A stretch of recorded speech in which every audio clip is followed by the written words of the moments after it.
Okay, hello everyone. Welcome to another Inven Global Esports Conference panel. It's been a lovely event so far, filled with so many interesting discussions. My name is John Popko. I'm one of the members of the editorial team here at Inven Global, and I'm here with a wonderful lineup of panelists here to discuss esports merchandise. As many of you probably know, this has been one of the fastest growing and fastest changing industries within like the whole esports space, going through all the different types of merchandise, jerseys, t-shirts, you name it, that effectively engage their audiences as well as continue to grow the brands of their teams. So I have the privilege of talking to four of the people that make that happen. For people that are sort of leading the charge in that way. So without further ado, I would love to introduce our panel. Let's start with Adrian. Tell us a little about your involvement in esports as well as esports merchandise. Hey, I'm Adrian Gale from Cloud9. I'm VP of Merchandising and Licensing at C9. I've been with Cloud9 for I'm up to my fourth year now, so I've just clicked over 3 years and into my fourth year here. It's a great place to be. It's an exciting space. It's a I see it as we're still kind of on the ground floor in terms of what we're doing in terms of merchandise and how we can kind of connect with the bigger consumer. My background, before I joined C9, I worked for a couple of different companies, primarily kind of in the action sports and streetwear space. I did a stint at Nike and Hurley, worked for the streetwear brand Huff for quite a while.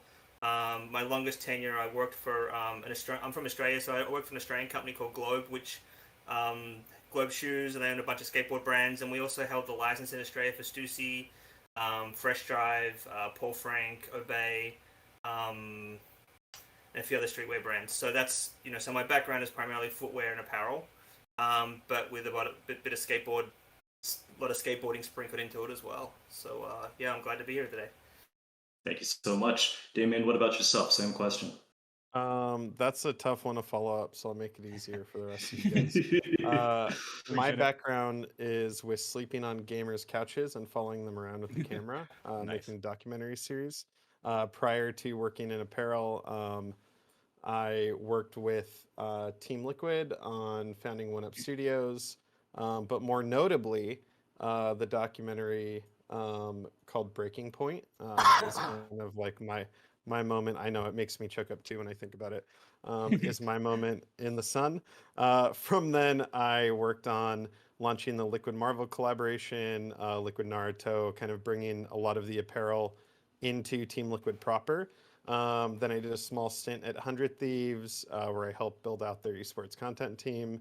And then I was a creative marketing director there and launched the Attack on Titan collab, and a couple other projects here and there. And then now I'm back over at Team Liquid, working within the BMC department and the apparel department again. So I've been spending a lot of time in decks planning. So Wonderful. Well, we're glad to have you here. Patti, same question. What about yourself? Yeah, so I'm the head of More Better Merch, a company that has been designing merchandise in the Super Smash Brothers community for the past 4 years now. We work with pretty much some of the biggest tournaments in the world. And the benefit that we have is endlessly working with the community that we love so much and, constantly reciprocated from the fans. So that's something that I will always hold true. And yeah, esports merchandise is the first time where I've been involved with esports, and I don't really feel like a snake oil salesman. And that's kind of the coolest thing that's ever happened. So I love the start of the esports. Awesome. And last but not least, Walt, why don't you tell us a little about yourself? Yeah, thank you. My name is Walter Brandsema. I go by turndownforwalt in the world of esports. Currently, I am the lead producer for Panda Global.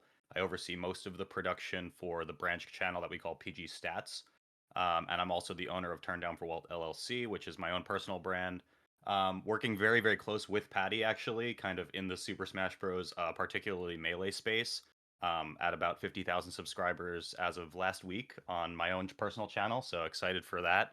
But as for why I'm speaking today, probably because I made a pretty good amount of money in merch sales on my own website, in a similar vein again to Patti, working closely with the community and kind of developing curated merch for the Smash community and kind of like figuring out cool ways to integrate it with a community that works really kind of boots on the ground in terms of having themed merch for events, and like having so many events in a single calendar year, we really have a lot of opportunity to make some things happen for our community. So happy to be here. Wonderful. Happy to have you here too. So, gentlemen, just looking at the general topic, I guess we'll start off with more of just a general broad question looking at the esports merchandise industry as a whole. It's been super fast changing and super fast growing, and we've seen so much development just like in the last 5, 10 years. But before I ask my first question, I'd love to get your perspective on that first, just looking because you guys cover so many different parts of this sort of space. Maybe we can first talk with Adrian a little bit about that in terms of what you've done with Cloud9. What have been some of the biggest developments and changes that you'd say you've seen with Cloud9's merchandise compared to when you guys first started? Yeah, I mean, I think it's maturing. I think even in the last 12 to 18 months, it's like taken another big leap. You know, not just for us, but I think that the ecosystem as a whole. I think that you look at all the key orgs that are doing some pretty amazing stuff.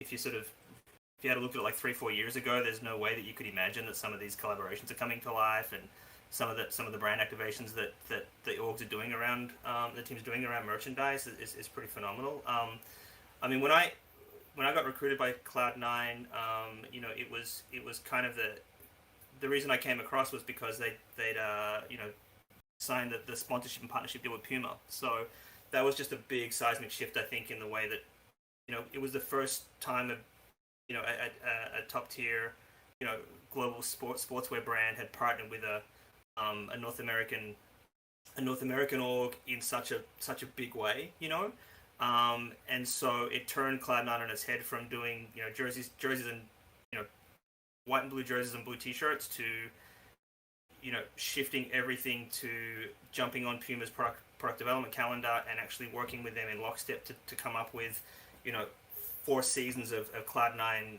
lifestyle apparel, plus innovate across the jersey space, and try and come up with like, you know, like a, you know, I mean, with jerseys, they commandeered the crew that was developing the racing suits for Lewis Hamilton and you know, for Red Bull and Mercedes, to develop jerseys for C9, right, and for esports as a whole. So that's been, I think that was like that was kind of the first one through the wall kind of moment, I think, for us of shifting gears from being just jerseys and t-shirts to actually having an apparel partner. You know, as a brand, we've focused, you know, very heavily on brand partnerships through merch and through apparel. So obviously Puma's been driving that, and then this year we've been fortunate to be able to partner with PacSun on some opportunities as well. So from our perspective and my perspective, it's you know, it's helping mainstream esports, and it's helping, you know, create a connector, right? For, you know, for people who are interested in gaming, see, say, a C9 t-shirt or a C9 hockey jersey in PacSun or a pair of Pumas on footlocker.com with the Cloud9 logo on it, and if they like the item, they'll buy it, and then they'll figure out that it's part of esports and and gaming, and then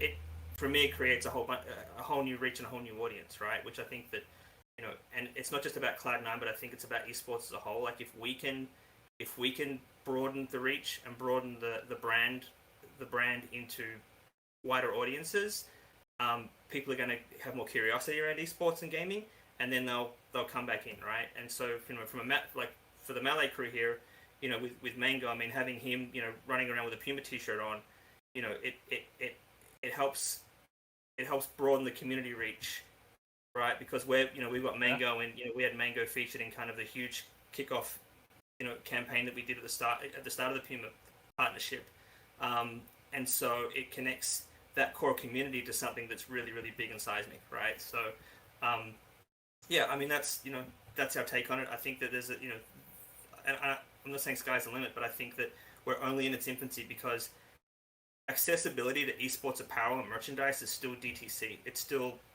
from the team, from the org, from, you know, from core brands, versus you know, being able to find it and find that product, you know, alongside, you know, global streetwear brands or global fashion brands, you know. So I think there's a lot of opportunity to grow and broaden our channels authentically, so our stuff sits alongside other cool brands, right? So, yeah. Absolutely.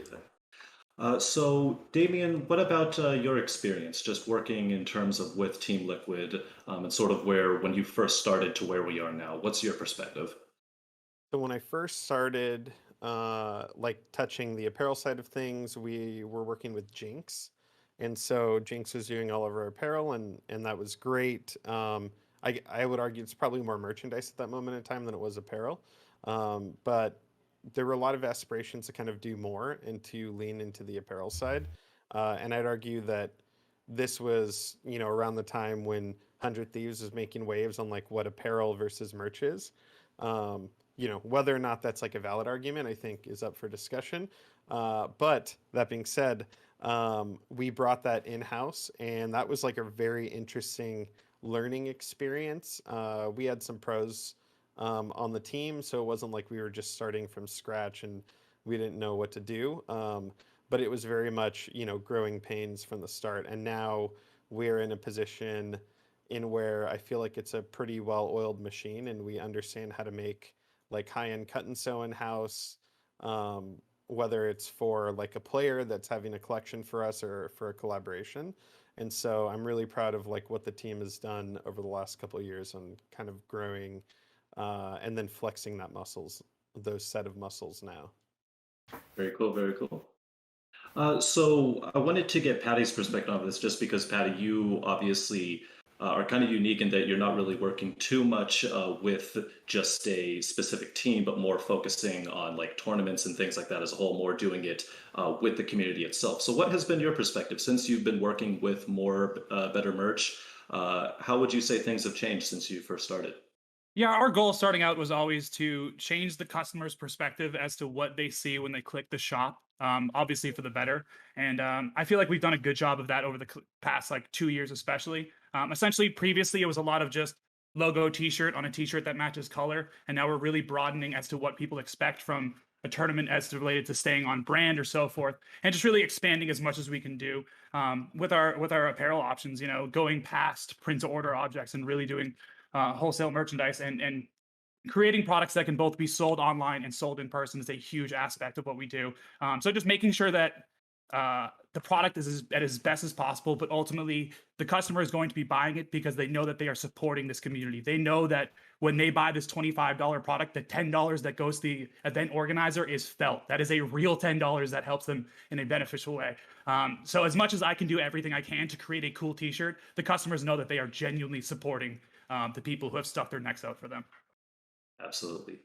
And Walt, I'm interested in your perspective in the fact that not only have you worked on merch, but also in the fact that you've worked a lot with Panda's content team specifically. So what's your perspective in terms of like since you've started working with Panda as far as you know, sort of taking their merch to the next level and like, Yeah, you know, your own. I think I consider myself kind of like a bit of a unique case in the sense that like for me, I'm a content creator first and a merch designer not first, like just anywhere further down the line.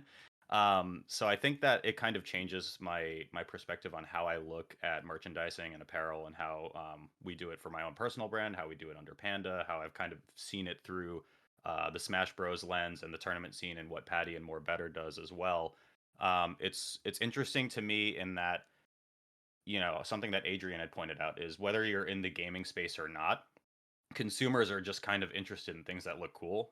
And if something is appealing to them, they're going to buy it. And then they'll find out that it involves gaming and it involves esports no matter what after the fact. Whether or not they kind of enter that funnel after the fact is up to them, or if they choose to become interested in gaming and esports after the fact, again, it's up to the consumer. But getting that initial first step is just kind of a very different marketing strategy when it comes to clothing and apparel than it is through something like content, which I find pretty unique and pretty cool. So it changes the way that I look at how I brand holistically, not just from a clothing and marketing perspective, but also from how do we promote our videos? How do we kind of integrate um, new lines into new content pieces? How do we theme future videos? For instance, I have a bunch of different series on my own personal channel that I merchandise into collections and lines now because it's kind of in a forward thinking way of I'm not just making a YouTube video anymore. I'm making something that ultimately can synchronize and turn into more content or more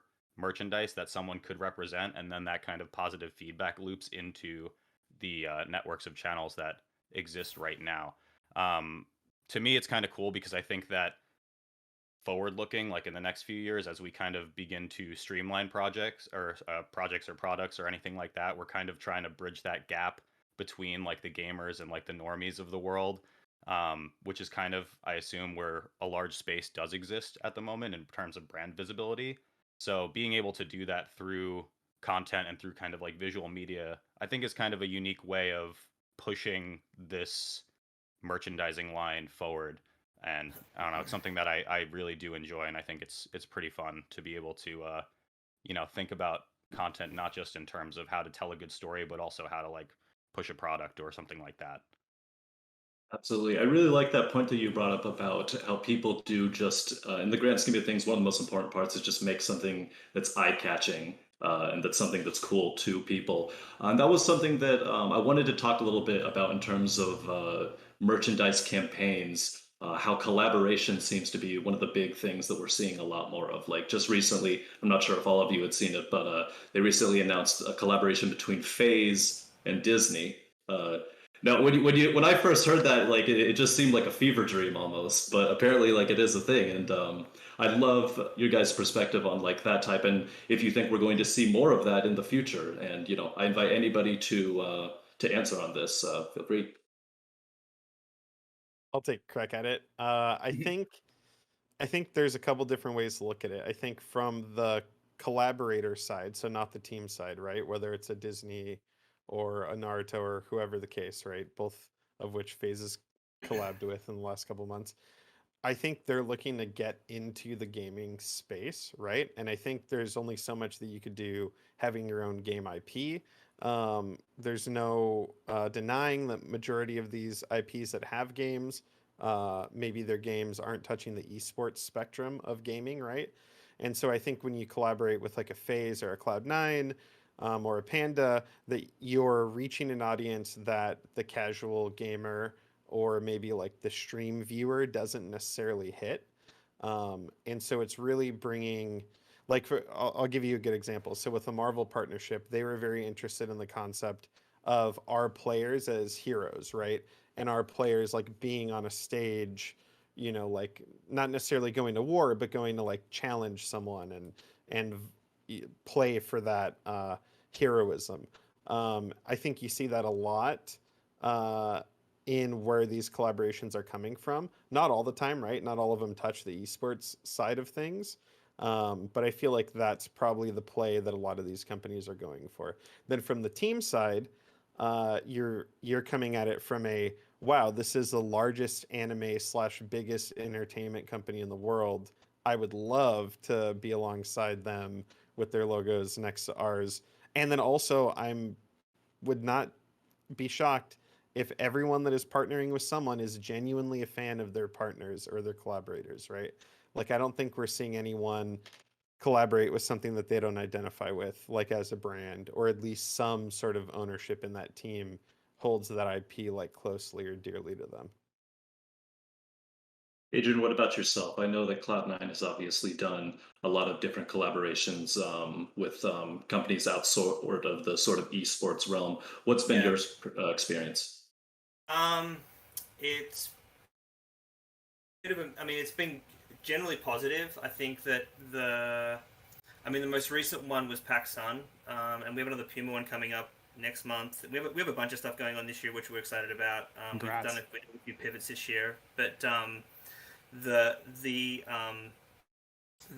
PacSun was interesting because of the way that they've rolled it out, where they launched it on Complex Land, which was like a virtual shopping experience, right? So it was like the way that they, it is kind of like running around in Roblox, right? So it's a Web3 based, virtual, streetwear expo. They had a bunch of other, really, tier one or coming up, streetwear brands and fashion brands in the mix.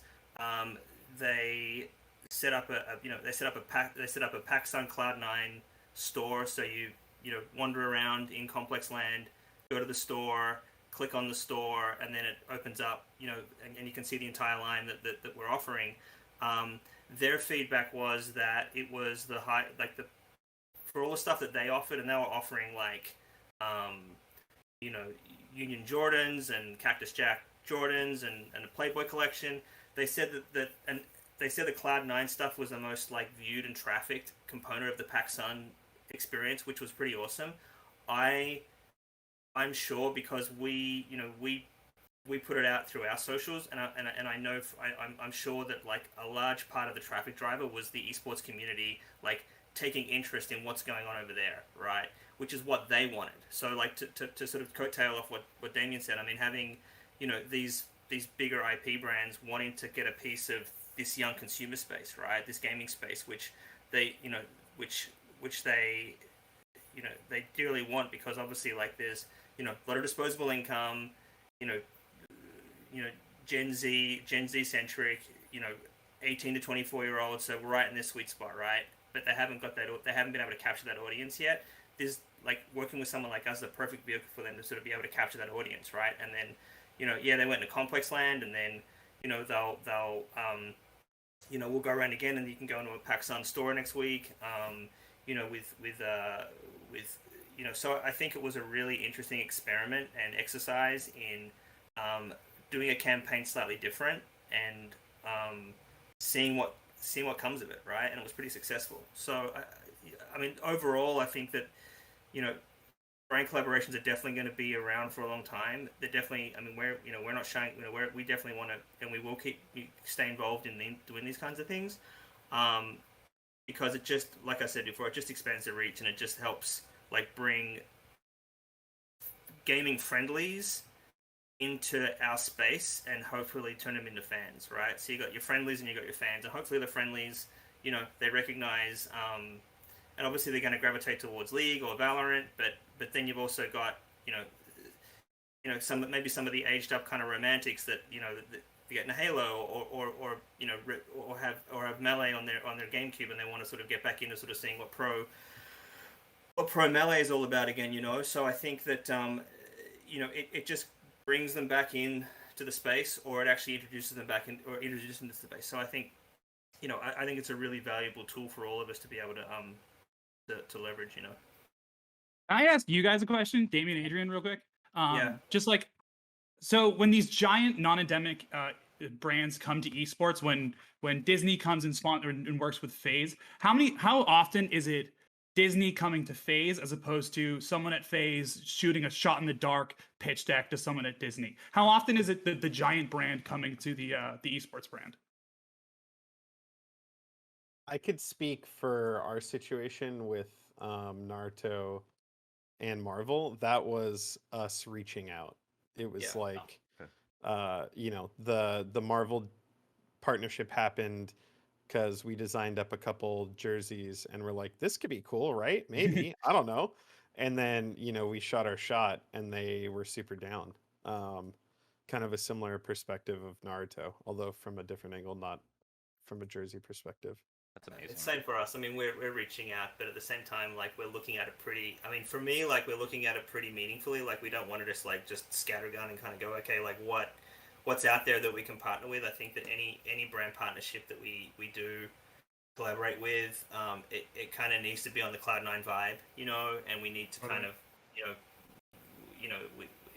it needs to be kind of on our brand vibe, and we kind of known to be a little bit memey and a little bit, humorous, and the Portillo Twitter, Twitter feed, we just need to be able to, we need to work with brands that actually kind of get us and we get them, and it feels a little more symbiotic versus I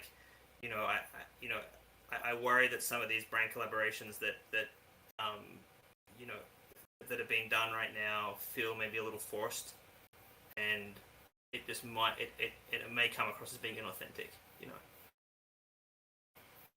When you say that it has to be on brand, are you speaking in terms of just making sure that it's still something that resonates with an esports audience, like something like Marvel, like something like Naruto, where it is something that, probably gamers are still going to like? I think I actually think you'd want to drill down a little bit more for us and actually make sure that like, it actually fits our brand narrative and our brand feel. Like I think that, you know, I mean, making sure that being really tuned into the fan base. I mean, tuned into the subreddit, to be frank, to an extent, and making sure that you're not like turning those guys off for things that you do. But yeah, I mean, yeah, you want to make sure it actually fits the gaming, it fits into gaming. But for us, like, it actually fits like our brand as a whole, right? And I think TL has the same kind of vibe where like it feels like every collaboration they've done actually like goes, oh, that makes sense. That's a Team Liquid thing. That totally makes sense for TL.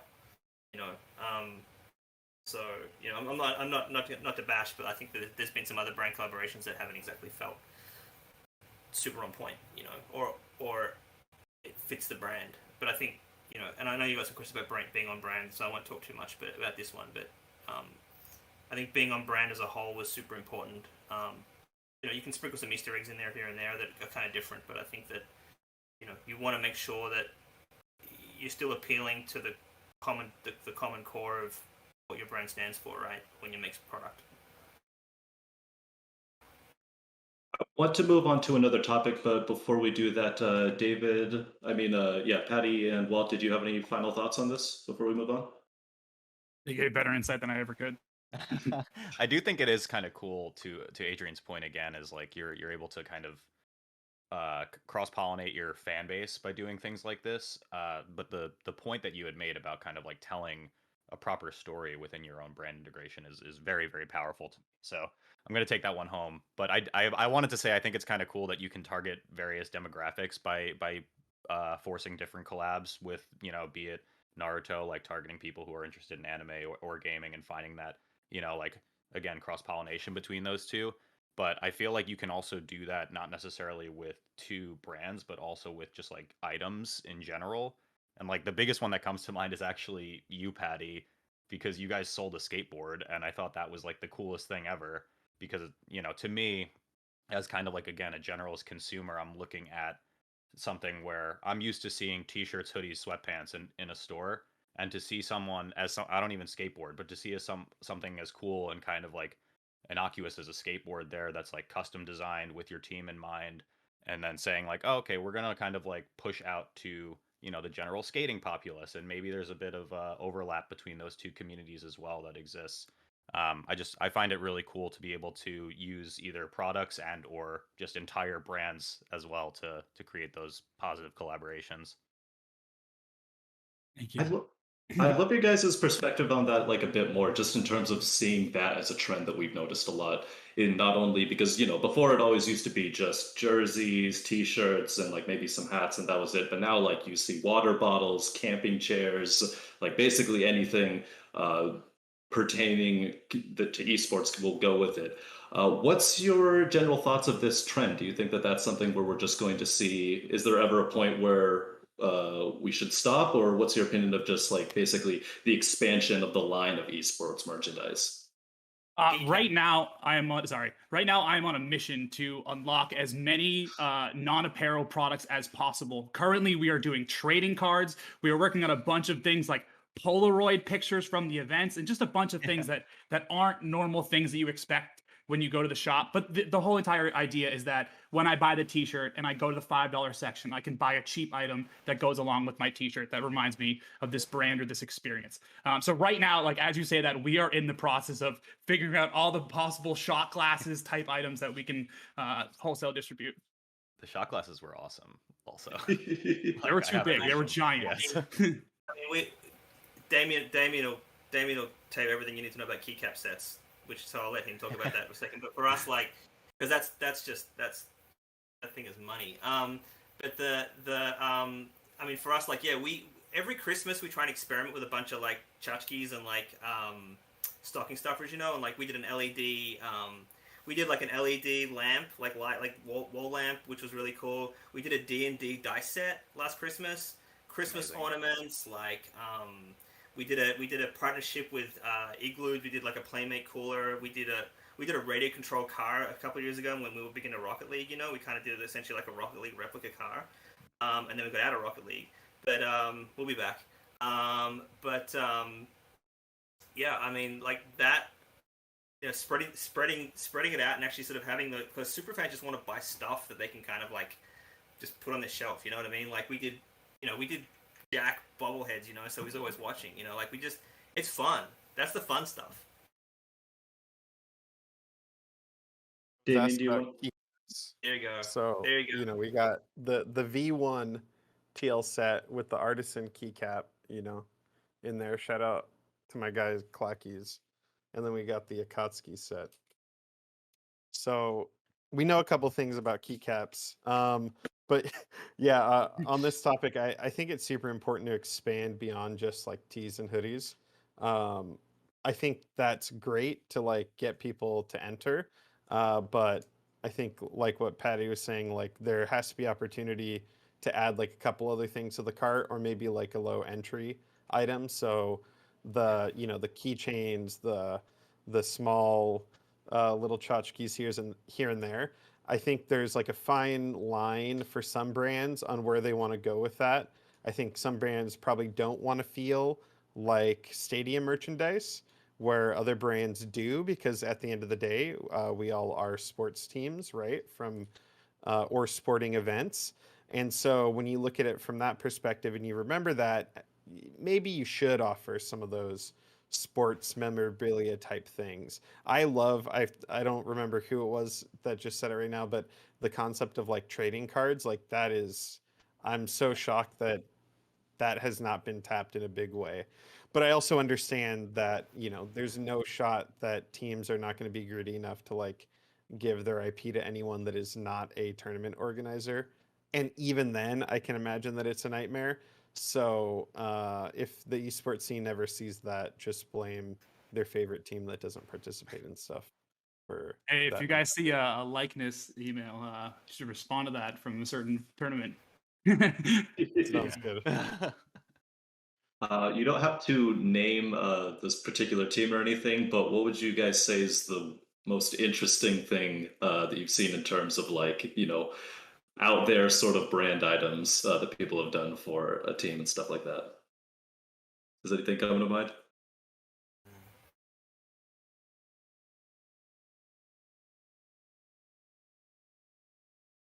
Didn't someone have like a body pillow?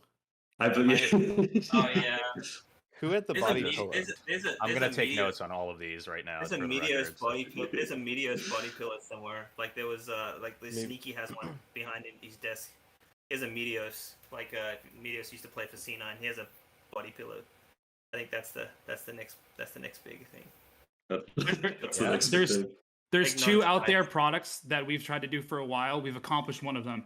The chair. We tried to do a chair for so long. Just a normal chair that would go into your house. It's a dumb idea, but we desperately wanted to do it just because it was a dumb idea. The closest we ever got was like a beach chair, and we just like admit our faults and moved on. The second one that is still available is a like $140 reflective workers jacket that I desperately want to do cool things with. So feel free to steal this idea if I don't get to it before I do, because it's been too long. But that is something that I've desperately wanted to do as an out there dumb esports item.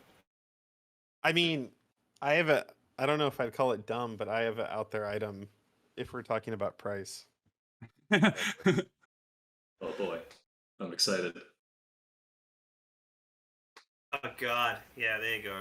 Yeah, I mean, this is probably the most expensive esports thing outside of a pro player's contract. Yeah. We could talk about this for hours, I'm sure, but I want to get into a few of our questions from our audience. First question, how do you decide what demographics, notably or age groups, to create merch for? So how do you decide what demographics to create merch for? And whoever wants to. Past data a lot of the times where it's like, oh, okay, that one did well. We should probably create more things like that. But in all sense, like for me, it's definitely more based on the tournament, the maturity of this event, how long it's been around, the type of players that sign up for it. So I'm kind of lucked out here to where a lot of times I literally have a list of our demographics. Yeah, I'd say same as Patti as well, but I do think it's kind of a a similar situation to how I view content creation and like media production as well, and that I can kind of again target specific demos based on what kind of media I'm going to be producing. However, for me personally as a brand, I'm very open and kind of keen on just like trying different things. So yeah, the past data point definitely does come into effect and kind of test things out, see if it works, see if it doesn't, see how we can iterate, and then just move on from there.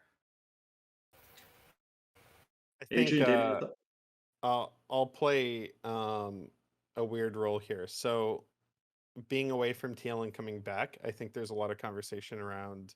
Someone's going to get mad at me for saying this, so sorry, whoever you are.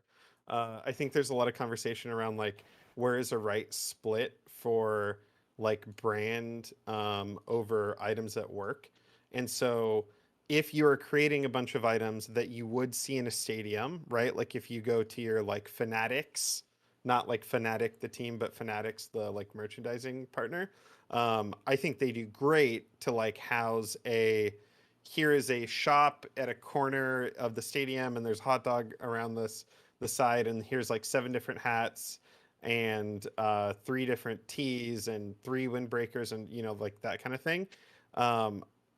I think data shows that fans are very much leaning more towards the expensive items, maybe not the backpack that I just showed you, but more towards like the $140 jacket that you're talking about, in where I would argue, and this is no insider data, that's just by looking at the websites for all these launches.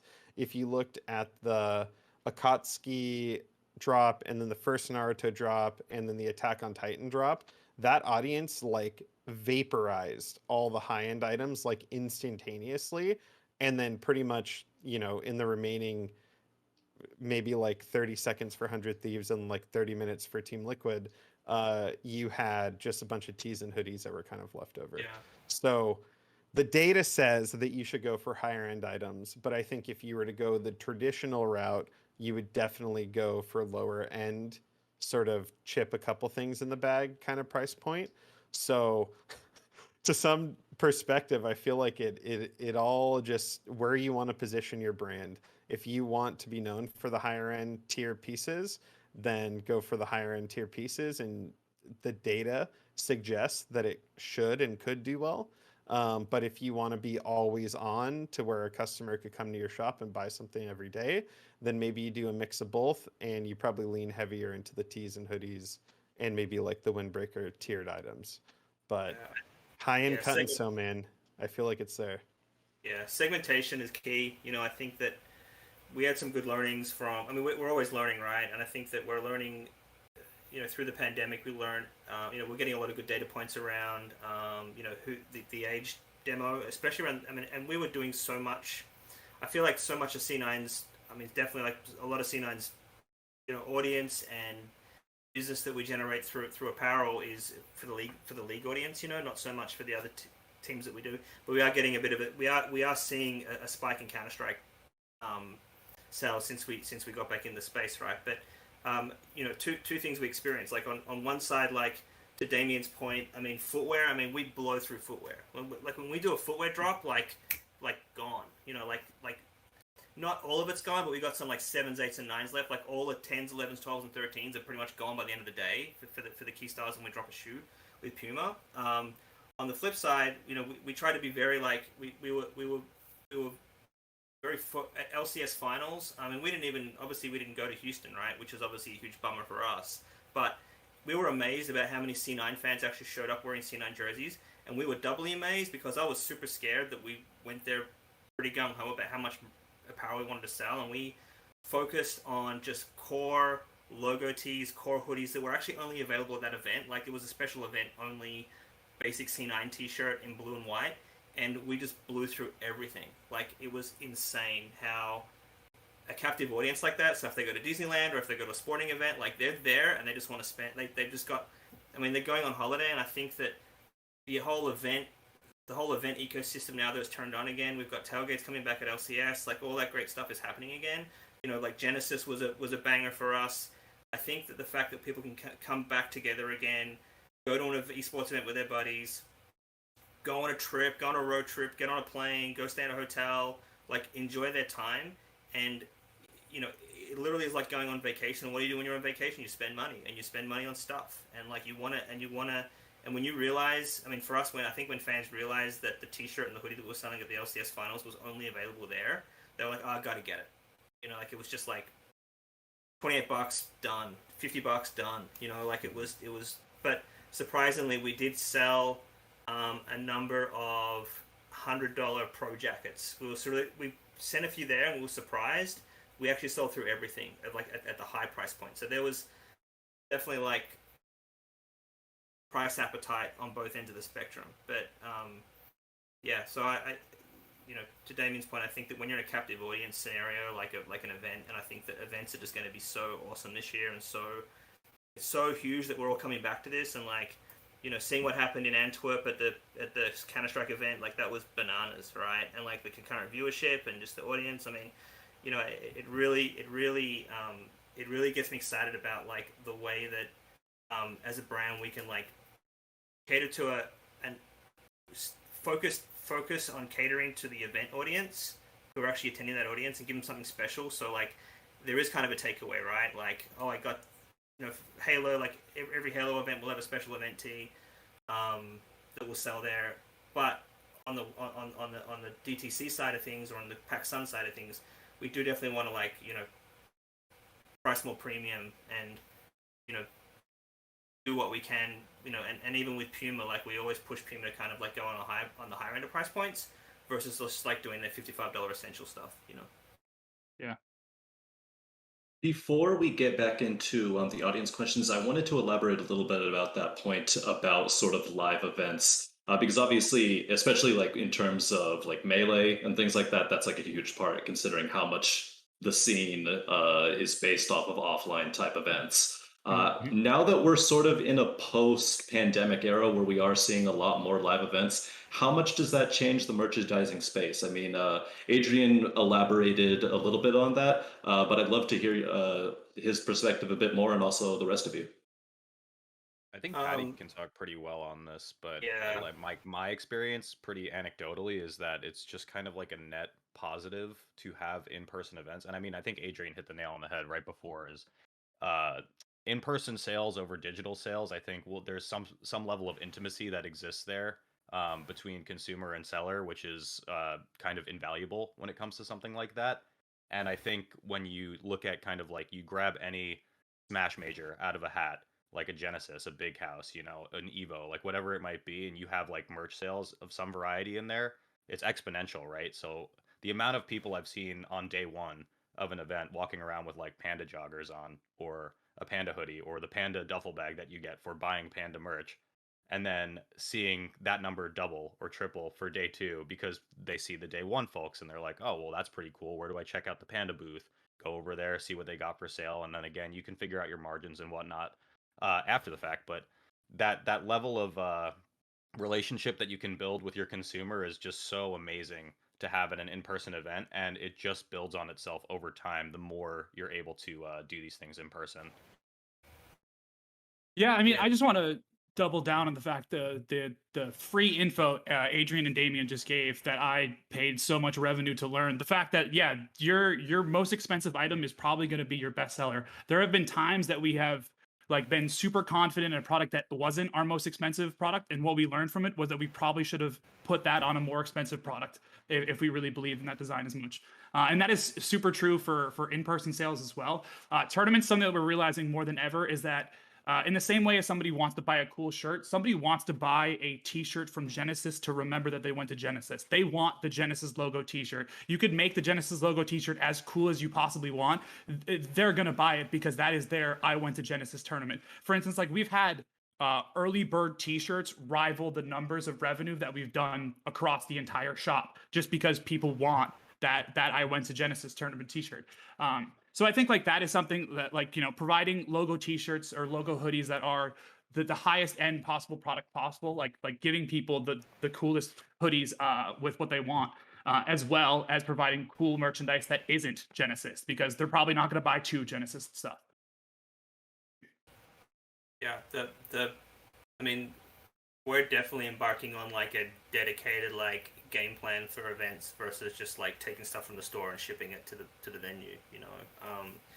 and make it special, make it feel integrated into actually what's going on.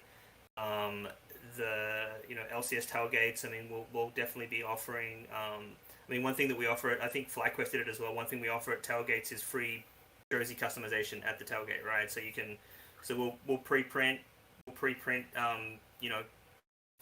50,000 Jensen logos. Sorry, Damian. And Jensen name tags, and we'll be printing Jensen jerseys all day long on week one, right? So we're always gonna like look forward to like how we can make those events feel super special. And I mean, even from the product marketing side with our team, like at Genesis, they did like the whole mango booth, right? I mean, like this, how do you activate against merch sales to kind of really captivate the fans that want to come and hang out and feel like they're really welcome to be at those events, right? Not just like a merch at a rock concert. You know what I mean? Like that's not, if that's how you have to do it, you have to do it that way. But like ideally, you want to do it yourself and actually activate against it and actually do something really cool and engaging for the fans so they can actually want to come and hang out. I mean, we at LCS we had. I mean, it was funny. Like Jack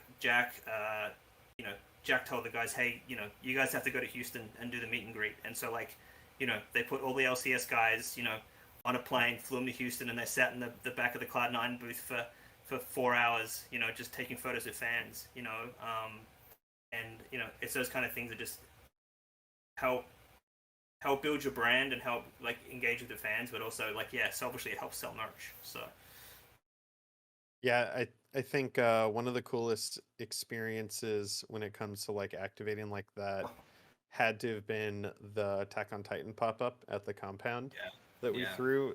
That was like the amount of, like Austin came out and was interviewing fans, and Nadeshot opened up the whole thing on his megaphone, kind of welcoming everyone. I think paid for like the first 3 or 4 customers, like full collection. Like I completely agree with Adrian. It's like those moments like that where you're building your fandom and their attachment to the brand, as opposed to just like, all right, cool, can you hurry up? Like, what hoodie do you want? What t-shirt do you want? Here's your bag. Your credit card didn't work. Could you step to the side next? That's the worst experience that you want to bring to anyone. So I'm just really excited now that events are back, that there are more opportunities to curate that attached to a competition, right? If you're a team first, and then outside of that, I would hope to see some pop-ups come out of TL this year. So we'll see what we can make happen. Very nice. We're running out of time, so we'll move along to our final question. Will any of you guys be interested in sending me some free merch? 100%. It's already Got there. you. Check your doorstep. sure, I have an extra small crop top Sure. if you need it in inventory that I can send your way. Sounds very good. Did any of you guys have any closing words before we wrap up? I'll go for it.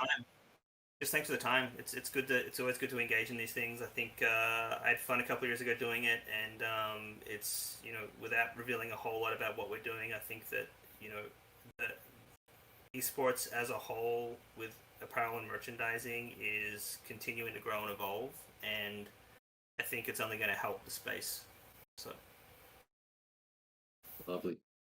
From my end, I just have to give a huge shout out to Gaming Generations. Not only would my entire scene not exist without that company, the merch booth that we have at every single tournament wouldn't exist either. So a huge shout out to Gaming Generations. You're the reason why this is a career for people on our side.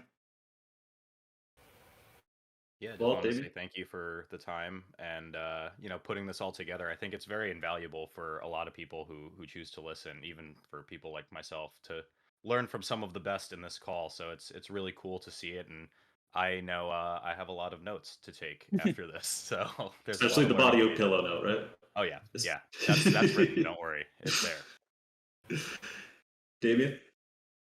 Closing thoughts. I'm excited to see where the space goes. And I think a lot more companies and orgs are going to start designing and presenting their collections with a little bit more purpose than what we're seeing right now. So I'm excited to see that across the board. Because as soon as everyone gets there, then you're going to have to go to the next level, right? And so as the industry levels up, I think it'll start to validate gaming more and more, right? I don't think that esports or gaming is rare anymore, and it's good to see that in more than just how we treat our players and staff. Maybe not all orgs, but most. Thank you so much. I wish you all the best of luck. Thank you so much for taking part of this panel. It's really appreciated. Nice meeting y'all. Yeah, thanks for having us. Thanks, guys.